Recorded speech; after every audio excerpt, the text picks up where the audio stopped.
Estamos ya con la abogada Gabriela Bermeo. Ella es vicedefensora del pueblo y la vamos inmediatamente a invitar a la entrevista. ¿Cómo está usted? ¿Sí me escucha bien? Sí, la escucho perfecto. Muy buenos días. ¿Cómo está usted? Primero la felicito por su designación y segundo le pregunto, ¿han levantado ustedes ya algún informe? ¿Tienen información, valga la redundancia, que les permita tener una idea clara de qué ha pasado en materia de derechos humanos en las más recientes masacres de la penitenciaría litoral? Claro que sí, como se sabe, la Defensoría del Pueblo tiene el mecanismo contra la tortura, tratos crueles e inhumanos. Este mecanismo es parte de una orden internacional que es el Convenio contra la Tortura y su protocolo facultativo. Y esto no solamente se activa ahora por este problema, sino está activo desde el momento que se inician las labores en el Ecuador, que son más de 12 años. Entonces, siempre estamos monitoreando qué es lo que pasa en los CRS, en los centros de rehabilitación social, en los CDP, etcétera, y tenemos información constante y actualizada. Obviamente nos activamos y estamos en in situ cuando pasan estas situaciones, donde no solamente estamos mirando qué pasa dentro o qué pasó con las personas fallecidas, sino también qué pasa con los familiares de las personas fallecidas, ¿no? Entonces, sí, tenemos un informe, hemos publicado constantemente las comunicaciones que hemos hecho a la presidencia y las comunicaciones que hemos hecho a la Comisión Interamericana de Derechos Humanos y también, obviamente, las alertas que hemos hecho a la Relatoría contra la Tortura y a la Relatoría contra desapariciones forzadas, etcétera. Y todo esto lo pueden observar en las redes sociales y somos también parte del comité. El comité aún no se activa. Sabemos que la han designado a la abogada Bernarda Ordóñez, que es la secretaria de Derechos Humanos. Estamos en espera que se active el Comité Nacional Interinstitucional para pues empezar a trabajar de una forma mucho más efectiva desde lo que es el Ejecutivo, porque el Ejecutivo es quien deberá en su momento plantear las políticas públicas, pero la Defensoría del Pueblo, por medio de este mandato, tiene la obligación de asesorar al Ejecutivo y decirles, como ente rector de esta materia, y decirles qué es lo que debería o no deberían expedirse en materia de políticas públicas de rehabilitación social. Ya, a ver, abogada Bermeo, mi pregunta también va dirigida a lo que algunas personas nos han consultado en el muro. La Defensoría del Pueblo ha recibido las facilidades, por ejemplo, para ingresar a los centros penitenciarios y detectar cómo se está manejando el tema de la atención a los privados de libertad. Aquí no tenemos que analizar si unos son más peligrosos que otros, si unos son más crueles que otros, sino el tema de los derechos humanos, porque todos son seres humanos y no siempre reciben un trato humanitario, sino más bien al contrario. Mi pregunta es, ¿ustedes tienen acceso a las prisiones? ¿Tienen las facilidades para que puedan hacer un trabajo in situ? Hasta el momento hemos tenido las facilidades, obviamente en momento de crisis pues no ingresamos, estamos desde afuera, pero para el levantamiento de la información previa se tienen las facilidades, incluso las seguridades. Hasta allí hemos podido ingresar para hacer estos levantamientos que desde el año pasado, con el primer fallo de seguimiento del estado de excepción de cárceles, pues obviamente también tenemos otro mandato que ya es de Corte Constitucional, en el cual se nos exigía pues presentar informes trimestrales, en ese caso fue semestrales, ahora ya es trimestrales, y se los ha presentado a la Corte Constitucional. Estas facilidades sí las hemos tenido, obviamente que hemos evidenciado lo que es de conocimiento público, el hacinamiento. El hacinamiento es la primera causa para que ocurran este tipo de situaciones. Bueno, y la pregunta del millón es entonces, ¿qué es lo que falta para que la Defensoría del Pueblo pueda tener una participación más activa y sus recomendaciones sean acogidas en un sistema carcelario que en este momento está a la deriva? Bueno, primero que se active el comité tampoco se activó el año pasado con la masacre del 2020, como fue también de conocimiento público. Con la activación del comité, nuestra atribución es esta, hacer la asesoría correspondiente para las políticas públicas, por un lado. Por otro lado, lo que sí hemos observado es que, por ejemplo, desde el primer oficio enviado al señor presidente, donde se le pedía que se inicien y se activen los indultos, pues sabemos que van a haber 2.000 indultos y que quizás 2.000 indultos más vienen. Esa es otra de las cosas que hemos solicitado a la Defensoría, a la presidencia en este caso. Además de esto, también hemos solicitado que venga ya la Relatoría y la CIDH a sesionar en Ecuador. Nos han respondido que es muy posible que sí vengan en este mes, en el transcurso de este mes, lo cual va a permitir tener también un informe internacional para que en su momento pues las personas y familiares puedan hacer esto ante Corte Interamericana, que es lo que también estamos haciendo. Estamos estamos haciendo ya, la redacción de las medidas cautelares ante la Corte Interamericana de Derechos Humanos. ¿Y cuál es nuestra otra responsabilidad que también la estamos cumpliendo? Es los habeas corpus, ¿no? En este momento estamos pidiendo 2 habeas corpus, pero la idea, y es lo que se sigue conversando con la presidencia y con el SNAI, más que nada porque la responsabilidad del SNAI es, por ejemplo, comenzar a despachar las carpetas de las personas que ya tenían un cumplimiento de sentencia del 60-70% y que podrían estar libres. El conocimiento que tenemos es que deberían estar libres 27,000 personas, lo cual bajaría un montón el tema de hacinamiento. Perdón, abogada, ese dato me dejó pasmado, ¿eh? 27,000 personas están en este momento guardando prisión cuando deberían estar libres. Así.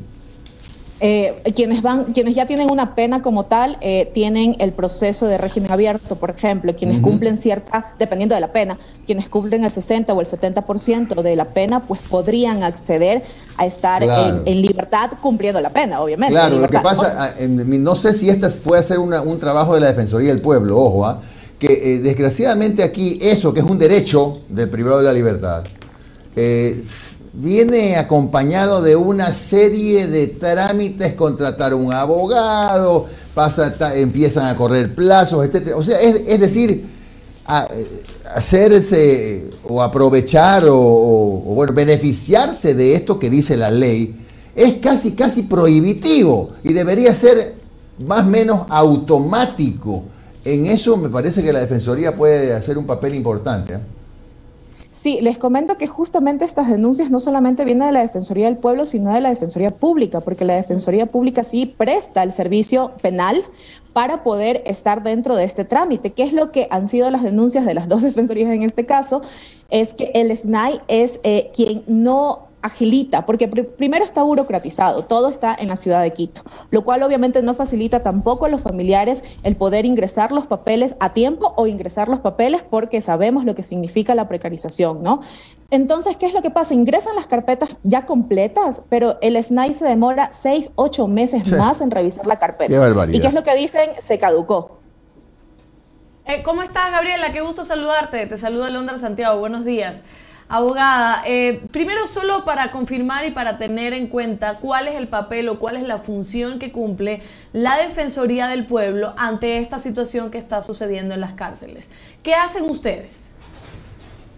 Ok, perfecto. Primero, hacemos las visitas y los informes regulares, no solamente en situación de crisis, lo cual permite siempre estarle diciendo al sistema interamericano qué es lo que pasa y obviamente también a la presidencia, al SNAI, al Ministerio de Gobierno, etcétera, lo cual permite hacer el tema de prevención.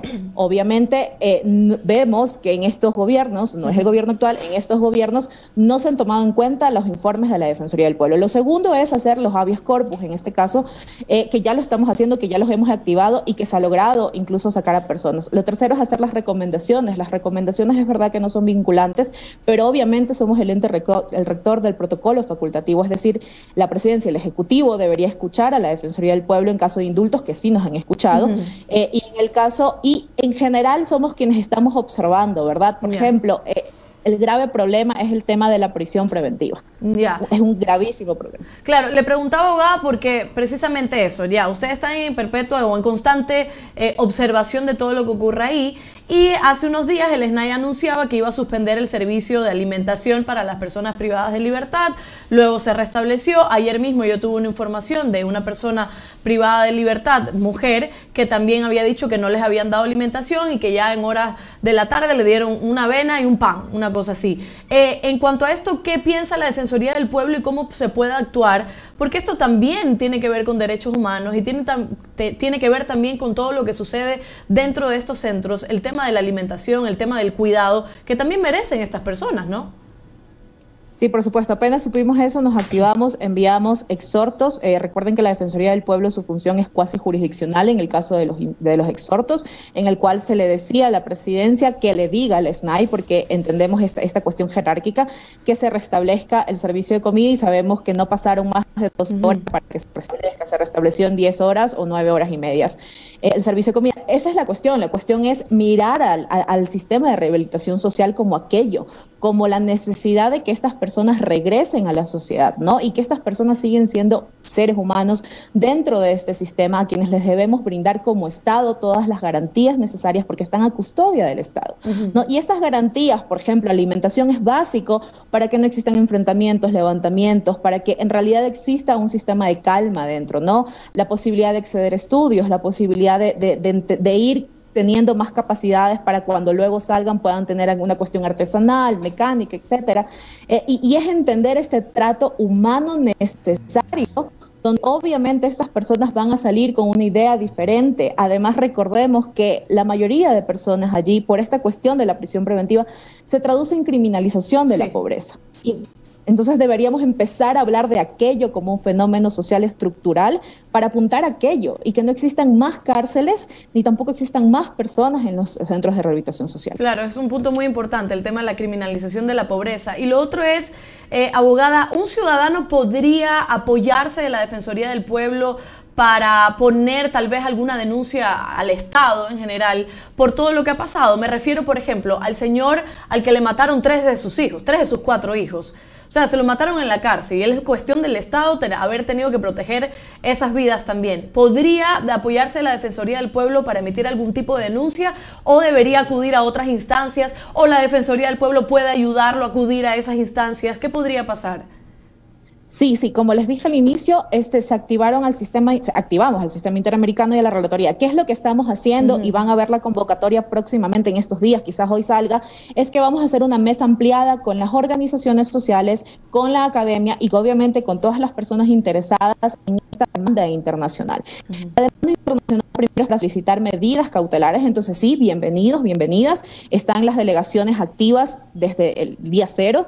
Que supimos esto para poder recabar datos. Justamente por eso hacemos esta interacción con sociedad civil y con las organizaciones y con la academia, porque claro, estas organizaciones también tienen otros datos que nos van a facilitar para realizar la demanda internacional, ¿no? Y para poner en conocimiento, la demanda no se activa per se, la demanda se activa justamente con la visita de la comisión primero, luego de un proceso un poco extenso y largo, pues en su momento se abocará conocimiento por parte de la Corte Interamericana, pero por ahora se inicia por la Comisión de Derechos Humanos. Perfecto. Abogada, la última pregunta, y perdón que me vaya, pero sí, al otro lado, ya sobre estos temas. Ya estamos en octubre de 2021, se van a cumplir 2 años de octubre de 2019, por supuesto. La Defensoría del Pueblo emitió también este informe, en donde después, con todo lo que pasó con el ex defensor del pueblo, se trató también de alguna forma de deslegitimarlo o invalidarlo un poco. Pero está el informe de octubre de 2019. ¿Qué está pasando dentro de la Defensoría con este informe? ¿En qué situación está? ¿Ya está reconocido? ¿Me puede contar por lo menos qué pasa alrededor de esto? Cumpliendo ya 2 años de octubre de 2019. Sí, perfecto. Bueno, primero, el informe está hecho por la Institución Nacional de Derechos Humanos, no es por la autoridad, ¿no?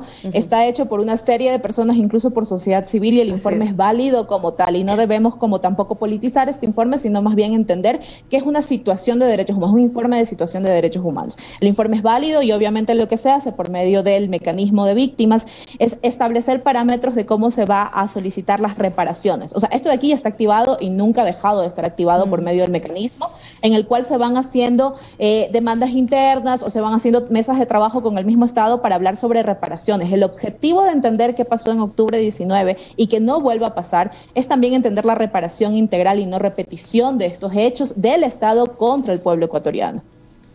Abogada, muy buenos días. Omar Javier le saluda. ¿Cómo ha estado? Abogada, 2 consultas breves. A la fecha, a esta hora, 8:20 de la mañana, cifra total de fallecidos en esta masacre, asesinados en esta masacre, 119, ¿verdad? Así es, esa es la cifra oficial dada por el SNAI. La persona 119 es una persona que estaba herida y falleció en el hospital. Falleció en el hospital, perfecto. ¿Ya se han identificado a todas las víctimas? No se han identificado todas, pero estaba la identificación hasta el día de ayer, 4 de la tarde, de 86 personas. Y obviamente entre 86 identificaciones, porque obviamente no todas las personas pueden aún llegar al lugar, porque no son personas de Guayaquil, son personas también de otras provincias, y poco a poco los familiares se están acercando. Disculpas, abogada, cuando usted habla de identificaciones, que un familiar va y dice, sí, esta es la persona, o identificación dactilar, o quizás con algún tema de tatuaje o algo por el estilo. ¿Cómo es ese tipo de identificación? La identificación sí se lo hace por medio de los familiares, Ya. pero también está el registro civil activo mediante las huellas dactilares. Es que yo le preguntaba esto porque según la versión del gobierno ya más de 100 cuerpos habían sido identificados. Por eso le preguntaba. Sí, claro, profesor, les estoy dando la cifra desde ayer 4 de la tarde. Hasta las 4 de la tarde eran 86 más o menos personas identificadas por medio de estas dos cosas, ¿no? Familiares y huellas dactilares. Lo que se hizo en el primer día fue solicitar que no sea una identificación revictimizante como se vio públicamente, que fue revictimizante, que comenzaron a decir públicamente los nombres con todo lo que era la crisis emocional de las personas. Más bien se logró hacer la contención desde el día 1. El segundo día logramos que el Estado permita un tipo diferente de metodología para identificación donde no haya revictimización. Necesito, abogada, le agradezco que haya dado esta cifra oficial, porque hasta ayer dijeron que iban 104 cuerpos. Por eso es importante esta aclaración, 104 identificados. Ahora, abogada, esta se lo hago como usted conocedora de las leyes y también de derechos humanos. El día sábado vimos que hubo un nuevo enfrentamiento en la penitenciaría, en la Regional 8.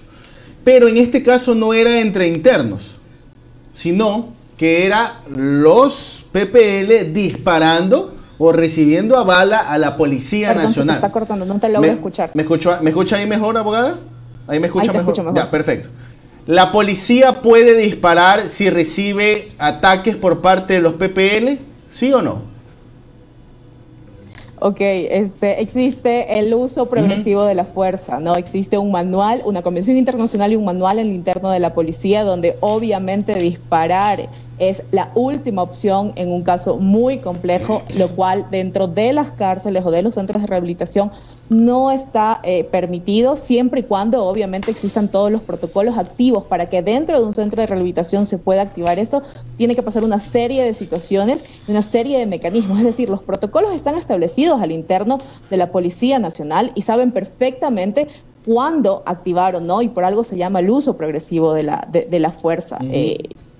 Básicamente. Y no importa el lugar, es decir, más allá de los centros de rehabilitación afuera, pues también existe el uso progresivo de la fuerza. Perfecto. Y la última interrogante, abogada. Ya fuera del tema de la penitenciaría, cuando se designó a las nuevas autoridades de la Defensoría, fueron muy criticados, pero había también unas versiones que se había politizado la institución, que ciertas bancadas ya tenían a sus delegados al interior del organismo. ¿Cómo está la situación actualmente en la Defensoría? Ustedes que están recién posesionados y temporales hasta que se dé el concurso, ¿cómo está la situación en la institución? Pues trabajando, desde el día 1 hemos trabajado, la Defensoría del Pueblo nunca para, es decir, los mecanismos y las delegaciones están activas, los procesos siempre están allí. Entonces, siempre digo, la institución y las instituciones no son de las autoridades, son de las personas al interno. La capacidad que tienen las y los funcionarios de la Defensoría del Pueblo es increíble. El compromiso que tienen con la defensa y promoción y protección de los derechos humanos en la naturaleza es incuestionable. Entonces, va más allá de quienes estemos allí sentados, y lo hemos dicho desde el día 1, somos temporales. Estamos aquí simplemente para asumir estas atribuciones y poder hacer directrices, pero en realidad la Defensoría nunca ha parado y es un trabajazo el que hacen y los funcionarios. Muy bien, gracias a la abogada Gabriela Bermeo. Ella es la vicedefensora del pueblo que ha estado en un café con JJ, siendo ya las 8:25. Que tenga usted un buen día.